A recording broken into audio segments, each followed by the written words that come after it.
तो हेलो बच्चों, so welcome to the chemistry with Sachin and welcome to the our day 18 NEET PYQ series for the coordination compounds. हमारा एक statement है कि हम सिर्फ क्वेश्चन के आंसर ही नहीं बताते, बट किस तरह से क्वेश्चन तक पहुंचना होता है, क्वेश्चन की अप्रोचिंग बताते हैं, एक्सप्लेन करते हैं, समझाते हैं आपको, और क्या मिस्टेक नहीं करनी है वो भी बताते हैं। कैसे ऑप्शंस को डिलीट किया जाता है, सही ऑप्शन तक पहुंचा जाता है, तमाम तरह की चीज़ें हम आपको बताते हैं। इस हेतु से भी यह सीरीज़ आपके लिए काफ़ी इम्पोर्टेंट होती है। आप चाहे इसको 1.5 की स्पीड में देखिए या 2 की स्पीड में देखिए, बट देखिए आप, ताकि आपकी जो प्रिपरेशन है या 5 मई को होने वाली एग्ज़ाम है आपकी, उसमें आपकी 4 चांद लग जाने वाले। मैं लिटरली बता रहा हूँ आपको, और कोई टाइम नहीं लगना है ज़्यादा। पूरे सारे वीडियो देखिए, मज़ा आएंगे आपको और आपको एक कॉन्फिडेंस रहेगा, और क्वेश्चंस को करने के लिए आप में हेजिटेशन नहीं रहेगा, घबराएंगे नहीं आप, और एक क्वालिटी आएगी आप में। ठीक है, सो बगैर बात किए coordination compound which is very very important chapter. एक भी ऐसा ये नहीं गया कि यहाँ से क्वेश्चन नहीं आया है, तो और बहुत अच्छा चैप्टर है। सो पहला ही 16 का क्वेश्चन लेते हैं, फर्स्ट क्वेश्चन। और कह रहा है कि विच of the following has largest CO bond length. Largest CO bond length, free CO bond length in CO is 1.128 degree. थोड़ा सा लार्जेस्ट बॉन्ड लेंथ हम देखेंगे, और यहाँ पर कार्बोनाइल कंपाउंड्स की बात की है यहाँ पर। तो स्पेशली कार्बोनाइल कंपाउंड्स में अगर हम बात करें यहाँ पर, तो यहाँ होता है ट्रांसफ़र, मेटल से लिगेंड में ट्रांसफ़र हो जा रहा है। ठीक है, मेटल टू लिगेंड। लिगेंड हमारे यहाँ पर कार्बोनिल है, और मेटल हमारे पास सपोज आयरन है, मैग्नीज है, निकिल है। तो ये जो कार्बोनिल होता है, ठीक है, ये इसके पाई पाई इलेक्ट्रॉन है यहाँ पर, है ना, पाई बॉन्ड, पाई ऑर्बिटल होता है इसके पास। तो पाई ऑर्बिटल में यहाँ पर ये इलेक्ट्रॉन ट्रांसफ़र होते हैं। तो जितना ज़्यादा, मतलब ये हम कह सकते हैं maximum the negative charge on the metal, या हम बोल सकते हैं ग्रेटर द निगेटिव चार्ज, है ना। अगर हम बात करें इसको, तो अगर लिखना चाहें तो greater the negative charge on the metal ion. ठीक है, तो greater will be its tendency to transfer electron from metal to ligand. आई बात समझ में? ग्रेटर टेंडेंसी हो जाएगी मेटल से लिगेंड को ट्रांसफ़र करने में। इस वजह से जो मेटल और कार्बन के बीच में जो बॉन्ड बन रहा है, ये बॉन्ड जो है, ये बॉन्ड ऑर्डर इंक्रीज़ हो जाएगा। ठीक है, दैट्सफॉर जो मेटल कार्बन जो बॉन्ड है ना, वो क्या हो जाएगा, बॉन्ड ऑर्डर उसका क्या हो जाएगा, इंक्रीज़ हो जाएगा। जैसे ही बॉन्ड ऑर्डर इंक्रीज़ होता है, मतलब बॉन्ड ऑर्डर इंक्रीज़ हो रहा है, तो बॉन्ड लेंथ क्या हो जाती है, बॉन्ड ऑर्डर के इन्वर्सली प्रोपोर्शन हो जाती है। याद रखिएगा। ठीक है, तो बॉन्ड ऑर्डर इंक्रीज़ हो रहा है। अब देखिए ध्यान से समझिएगा, और CO बॉन्ड जो ऑर्डर है वो डिक्रीज़ हो जाएगा यहाँ पर। MC बॉन्ड जो है मेटल कार्बन, लेकिन कार्बन ऑक्सीजन का बॉन्ड क्या हो जाएगा, वो हो जाएगा डिक्रीज़, और इस वजह से रिजल्टिंग बॉन्ड लेंथ क्या हो जाएगी, ये बॉन्ड ऑर्डर इसका क्या हो रहा है, डिक्रीज। अब रिजल्टिंग जो बॉन्ड लेंथ है, इसी की तो पूछिए, C और O के बीच में, CO की बॉन्ड लेंथ पूछिए यहाँ पर, न कि M और C की। अगर M और C की पूछेगा तो आपको बताना था कि यहाँ पर बॉन्ड लेंथ क्या हो जाएगी, डिक्रीज़ हो जाएगी। बट यहाँ पर ये बॉन्ड ऑर्डर डिक्रीज़ हो रहा है, तो बॉन्ड लेंथ ऑटोमेटिकली इंक्रीज़ हो रही है। तो हमें सिर्फ क्या देखना है, central metal ion. Central metal ion पे क्या होना चाहिए, नेगेटिव चार्ज होना चाहिए। यहाँ हम देखेंगे कार्बोनिल एकदम इसकी जो जीरो होगा, ठीक है, इस पर कोई चार्ज नहीं होता है, न्यूट्रल लिगेंड होता है। तो Fe पर 2- है, Mn पर +1 है, निकल पर 0 है, और CO पर -1। सबसे ज़्यादा चार्ज Fe पर है, 2- चार्ज, यही हमारा आंसर है। ठीक है, सो तो greater the negative charge on metal, greater will be the tendency to transfer electrons from metal to pi orbital of ligand. ठीक है, and therefore metal to carbon bond order increases and bond length decreases. So metal sorry carbon to oxygen bond order decrease, and therefore bond length of the carbon and oxygen is increase. तो largest bond length आपको देखनी थी, तो वो आ जाती है हमारी क्या, इस केस में FeCO4 2- के केस में। क्लियर इतना? नेक्स्ट क्वेश्चन देखते हैं। Jahn Teller effect is not observe in high spin complex. सभी हाई स्पिन अगर हम बनाते हैं यहाँ पर, तो आप देखिएगा, T2G हाई स्पिन बनाते हैं तो 3 4 5 और EG यहाँ पर चला जाएगा 2, ठीक है, हाई स्पिन की बात कर रहे हैं, है ना। और इधर T2G में T2G 6 EG 2, ठीक है। इधर T2G 3 हाई स्पिन की अगर बात करें EG 1, इधर T2G 6 EG में बचे हुए 3 हैं। अब देखेंगे आप, है ना, सिमेट्री यहाँ पर कहीं नहीं आ रही, सिमेट्री का प्रॉब्लम आ रही है अगर यहाँ पर, तो जो सिमेट्रिकल लिगेंड है ना वो जॉन टेलर इफेक्ट ऑब्जर्व नहीं करेगा, बाकी के जॉन टेलर करेंगे। जैसे कि हम देखते हैं कि जॉन टेलर इफेक्ट ऑब्जर्व होता है कहाँ पर, अनइवनली ऑक्यूपाइड डिजेनरेट ऑर्बिटल में। इट मीन्स एनसिमेट्री, अनइवन यहीं पर है ना, अनइवन जो रहेगा उसमें ही होता है। लेकिन ये बोल रहा है कि इज नॉट ऑब्जर्व, मतलब कि जो अनसिमेट्री होती है जहाँ पर, वहाँ पर हमारा जॉन टेलर जो इफेक्ट है वो होता है। लेकिन जहाँ सिमेट्री आ जाती है वहाँ जॉन टेलर नहीं होता है। सिमेट्री कहाँ आ रही है, यहाँ पर आ रही है, देखिए आप, ठीक है। 1 2 3 4 5 6 7 8, ये यहाँ पर थोड़ा सा सिमेट्री आ रहा है, बाकी यहाँ पर नहीं आ रहा है। 1 2 3 और 1 यहाँ सिमेट्री नहीं है, 5 2 सिमेट्री नहीं है, 6 3 यहाँ पर सिमेट्री नहीं है। देखें आप 6 3 को, 2 3 4 यहाँ अनसिमेट्रिकल है, ये यहाँ आपकी सिमेट्री एक टोटली जो है वो कम्प्लीटली फील्ड है, और जो EG है वो क्या है हमारा पास, हाफ फील्ड है, कम्प्लीटली हाफ फील्ड है। यहाँ कम्प्लीटली हाफ फील्ड तो है लेकिन ये ऊपर वाला नहीं है ना, इस तरह से। समझ आया आपको, ठीक है। तो यहाँ पर आंसर आ जाएगा हमारा D8, बिकॉज ये क्या है, अनइवनली ऑक्यूपाइड डिजेनरेट ऑर्बिटल, ठीक है। ओके, तो D8 कॉन्फ़िगरेशन में नहीं होगा। इस तरह का क्वेश्चन आ सकता है, इसलिए थोड़ा ध्यान रखिएगा इसका, है ना। नेक्स्ट क्वेश्चन जो है हमारा, sigma bonded organometallic, sigma bonded है ना, तो फेरोसिन वगैरह ये नहीं आएगा। सिग्मा बॉन्डेड तो यही है RMgX, सिग्मा बॉन्डेड ऑर्गेनोमेटेलिक, ये कार्बन मतलब R मतलब CH3 तो कार्बन, ठीक है, और सिग्मा बॉन्डेड मेटेलिक, ये मेटल ही है, ठीक है, और कंपाउंड है। तो ग्रिग्नार रिएजेंट हमारे पास यहाँ पर आंसर आ जाएगा। RMgX की बात करेंगे हम, RMgX ही है सिग्मा बॉन्डेड ऑर्गेनोमेटेलिक कंपाउंड, ठीक है। नेक्स्ट क्वेश्चन पर आ जाते हैं। Correct increasing order for the wavelength of absorption in the visible region. सबसे पहले हम बात करें, है ना, कि हमारा जो यहाँ पर तीनों है, इसमें H2O, EN और NH3 3 लिगेंड दे रखे हैं। तो अगर हम स्पेक्ट्रोकेमिकल सीरीज़ में जाएँ तो हमें पता है कि H2O सबसे ज़्यादा जो है वो क्या आ जाएगा, इथिलीन डायमीन, उसके बाद NH3 और फिर ये ऑर्डर आता है हमारा इलेक्ट्रोकेमिकल सीरीज़ का, है ना। तो यही ऑर्डर एक्सटेंट ऑफ स्प्लिटिंग का भी है ना, मतलब एनर्जी का ऑर्डर भी यही है। तो हमें पता है कि एनर्जी यानी कि Einstein equation E is equal to SC/λ। अगर हम लेमड़ा की बात करें तो लेमड़ा अगर इधर जाएगा तो SC/E आ जाएगा। तो लेमड़ा और E का जो रिलेशन है वो आप देखिए कैसा है, इन्वर्सली है। मतलब कि लेमड़ा यानी कि एनर्जी अगर ज़्यादा है तो वेवलेंथ कम है, इसकी एनर्जी ज़्यादा है तो इसकी वेवलेंथ क्या है, कम है। इसकी एनर्जी कम है तो इसकी वेवलेंथ क्या है, ज़्यादा है। तो ऑर्डर इसका जस्ट अपोजिट हो जाएगा। मतलब जहाँ H2 है उसकी वेवलेंथ है, ये एनर्जी का ऑर्डर है, ये है वेवलेंथ का, ठीक है। तो H2 की वेवलेंथ ज़्यादा है तो देख लीजिए H2 की वेवलेंथ एक तो इसमें ज़्यादा है, लास्ट तो ये, उसके बाद में आ जाएगा हमारा NH3 यहाँ EN है, यहाँ NH3, तो इट मीन्स ये हमारा D ऑप्शन सही हो जाएगा। देखिए EN, फिर उसके बाद में, क्योंकि लिखना कैसा था, इंक्रीजिंग ऑर्डर में लिखना था, ठीक है। तो इंक्रीजिंग ऑर्डर में हमने बता दिया कि ये होती है, एक्सप्लेनेशन भी मैंने आपको दे दिया। इस तरह से थोड़ा सा देखा जाता है इसको, है ना।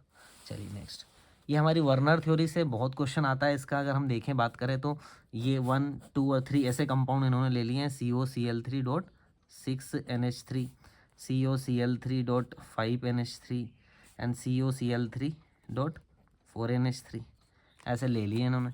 अब क्या कर दिया इन्होंने कि बोले अगर हम इनको हम डिज़ोल्व करते हैं, देखो ध्यान से रखिए, तो यहाँ पर CONH3 तो 6 सही है, ठीक है, और यहाँ हम Cl3 क्या कर देंगे, बाहर कर देंगे। यहाँ अगर हम बात करें तो CO, लेकिन यहाँ 5 हो गया तो एक NH3 क्या हो गया, कम हो गया। तो एक जो Cl जो बाहर होता है काउंटर आयन वो अंदर आ जाता है, एक Cl। तो अब मुझे बताओ बाहर कितने बचे, 2Cl। ऐसे ही ये CO NH3 अब कितना हो गया, 4 हो गया। अब बचे कितने, 6 तो कंप्लीट करने हैं ना, सेकेंडरी वैलेंसी 2 बचा है क्या Cl। ये जो है ना ये काउंटर आयन है, यही क्या करते हैं, अगर हम इसमें AgNO3 डालते हैं बेटा तो AgCl का क्या बनाते हैं, कंपाउंड बनाते हैं। ये 3 Cl है तो कितना Cl बनाएंगे, 3 AgCl। ये 2 Cl है तो कितना बजाएंगे, 2 AgCl। और ये 1 Cl है तो कितना बनाएगा, 1 AgCl। तो 3 2 1 ऐसे आएगा, है ना। अगर हम देखें NH3 5 4 तो 3 2 1 जहाँ जहाँ है, 3 1 ये भी नहीं होगा, 3 2 1 यस, यही हमारा आंसर हो जाएगा। कि हमें जो प्रेसिपिटेट मिलेगा ना वो मिलेगा इस केस में 3 AgCl, इस केस में 2 AgCl, इसमें 1 AgCl। काफ़ी क्वेश्चन आता है, ये बोर्ड में भी आता है क्वेश्चन इस तरह का, और बहुत सिंपल है, NCERT का सीधा क्वेश्चन आया। समझ में आया बेटा कैसे किया मैंने, ठीक है।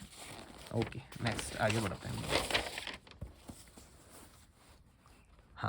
हाँ जी बेटा, तो 17 का क्वेश्चन है, pick out the correct statement with respect to Mn CN6 3 तो Mn यहाँ पर क्या हो जाता है, Mn +3 ऑक्सीडेशन स्टेट में। देखो 6 - 3 बचा है क्या, 3। तो अभी 3D 5 4s 2 ये कहानी होती है, लेकिन अब हो जाता है क्या, 2 गायब हो जाता है और यहाँ से 1 गायब हो जाता है, तो यहाँ हो जाता है 4। अब हमारे Mn3+ की कहानी है 3D4। 3D4 में 1 2 3 4 5, ठीक है, फिर S और फिर P। अब देखना होगा कि 3 जो है वो अब क्या करते हैं, 1 2 3। अब देखो बेटा ये CN जो है ना, साइनाइड जो है वो है स्ट्रॉन्ग फील्ड लिगेंड।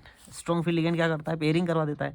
मतलब यहाँ EG में नहीं जाने देता, T2G में ही क्या करवा दिया, क्योंकि इसकी CFSC हाई हो जाती है। देखो समझिए बात को, ठीक है, ये यहाँ कंडीशन है ऐसी, ठीक है। यहाँ CFSC जो डिफरेंस है तो 1 2 3 4 इलेक्ट्रॉन है, तो CFSC हाई डिफरेंस है, पेयरिंग एनर्जी ज़्यादा है, पेयरिंग एनर्जी कम है, तो उसने क्या कर दिया यहाँ पर ये करवा दिया, पेयरिंग करवा दी, क्योंकि यहाँ पर स्ट्रॉन्ग फील्ड लिगेंड है। स्ट्रॉन्ग है भाई जो पेयरिंग करवा देगा। अब बचा हमारे पास ये कहानी, तो ये और ये है ना, तो ये D2sp3 यहाँ पर क्या हो जाएगा, cyanide cyanide cyanide cyanide cyanide और साइनाइड। इस तरह से 1 2 3 4 5 6 जो है 6 साइनाइड हमने भर दी, हमारा हाइब्रिडेशन हो गया D2sp3। लेकिन देखो D2sp3 दो जगह है, D2sp3 sp3 एक ही जगह है, एक ही जगह है ना D2sp3। तो हमारा आंसर भी यही हो गया, D2sp3 hybridise in octahedral complex. खत्म। यहाँ ऑक्टाहेड्रल दे रखा था लेकिन sp3 तो यही गलत हो गया। समझ में आया। चलिए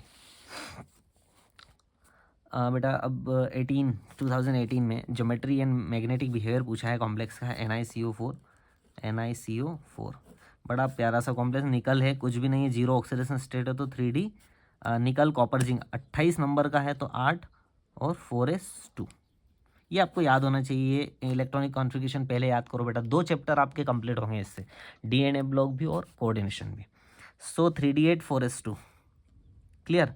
अब 8 और 2 इधर आ गया, मतलब यहाँ पर 3D10 कर दिया हमने, है ना। तो D तो पूरा क्या हो गया, फील हो गया, क्योंकि कार्बन CO जो है स्ट्रॉन्ग फील्ड लिगेंड है। 1 2 3 4 5 6 7 8 9 10 बचा क्या, S और P।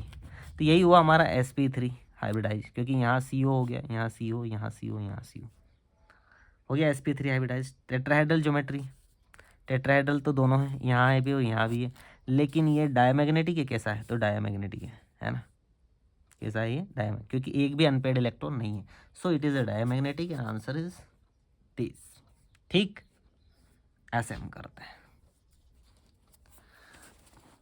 हाँ, न्यूक्लियर की बात की इन्होंने कि iron कार्बोनल FeCO5 is a tetra nuclear है, मोनो न्यूक्लियर है, ट्राई न्यूक्लियर है, डाई न्यूक्लियर। तो मोनो न्यूक्लियर है, सीधा सीधा दिख ही रहा है, FeCO5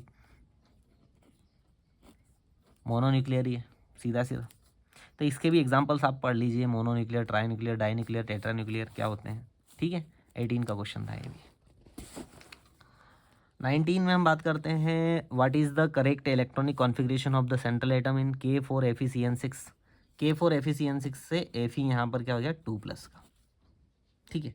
Fe2+ हुआ तो 3D6 हो गया, है ना।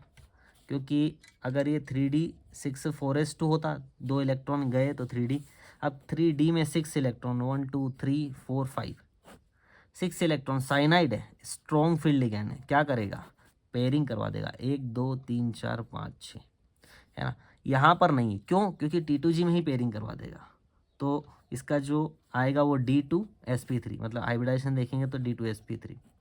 स्ट्रॉन्ग फील्ड था इसीलिए T2G में ही क्या करवा दी, पेयरिंग करवा दी, 6 इलेक्ट्रॉन यहीं हो गए और EG में क्या चला गया, 0।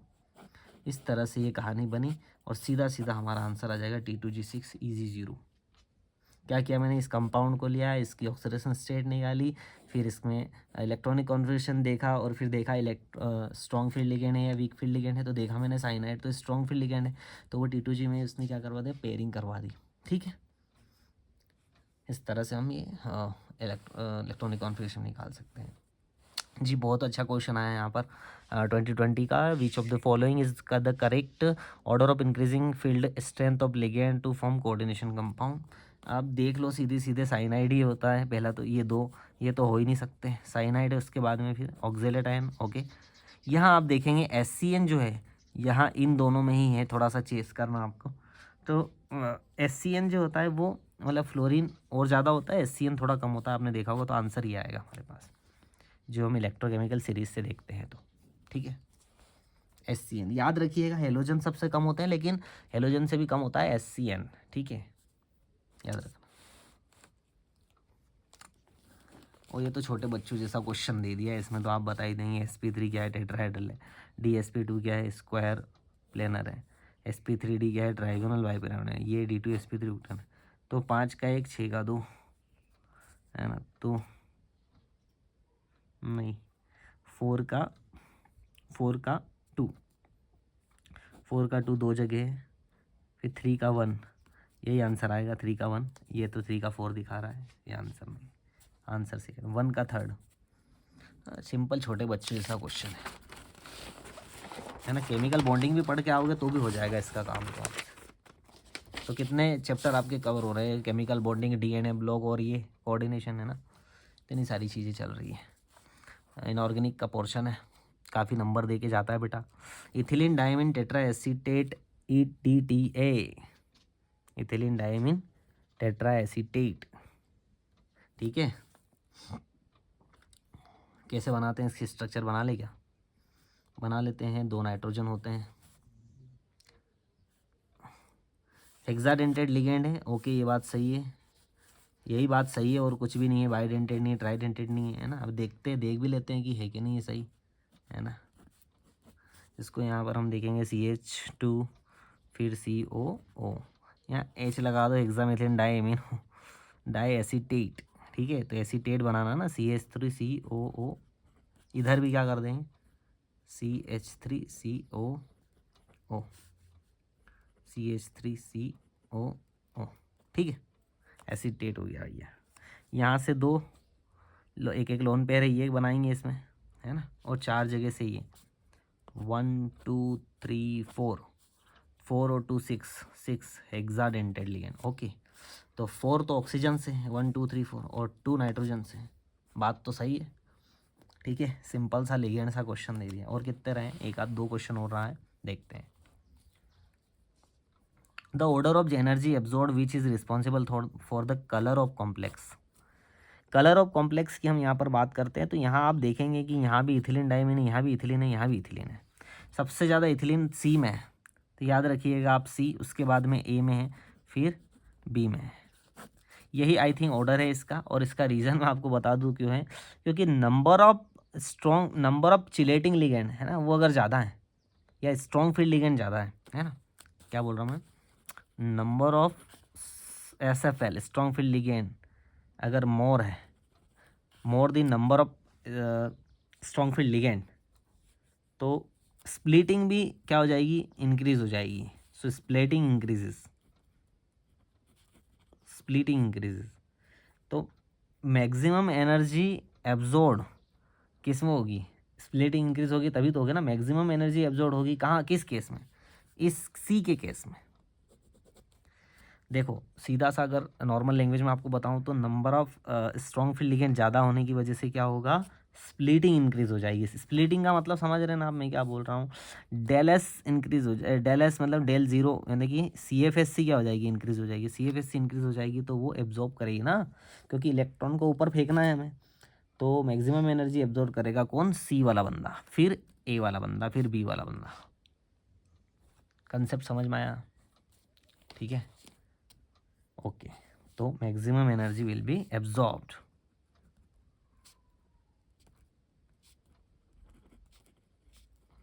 एब्जॉर्ब्ड क्लियर है? समझ जाया करो यार थोड़ा सा, है ना? ओके, वरना टाइम आपको भी ज़्यादा लगेगा, मुझे भी लगेगा। एंड लास्ट क्वेश्चन 23 का, which is very very important and very simple. Which complex compound is most stable? Stability के लिए हम सबसे पहले देख लिया करो कि लिगेंड, चिलेटिंग लिगेंड है कि नहीं है। यहाँ है क्या, नहीं है, यहाँ है, यहाँ नहीं है, यहाँ भी नहीं है, मतलब ये ही क्या है, चिलेटिंग लिगेंड क्या होता है, चिलेशन जो होता है इसमें, ये लिख दिया मैंने, ड्यू टू चिलेशन, वो इंपॉर्टेंट हो जाता है आपके लिए, मतलब स्टेबल हो जाता है कंपाउंड। चलिए तो बेटा ये हम द एंड करते हैं कोऑर्डिनेशन कंपाउंड का, और आई होप आपको मज़ा आया होगा, इंटरेस्टिंग था, मुझे भी काफ़ी मज़ा आया पढ़ाने में। और आप थोड़ा स्पीड में इसको देख सकते हैं और अपनी प्रिपरेशन में चार चांद लगा सकते हैं। And thank you so much for watching. Bye bye guys.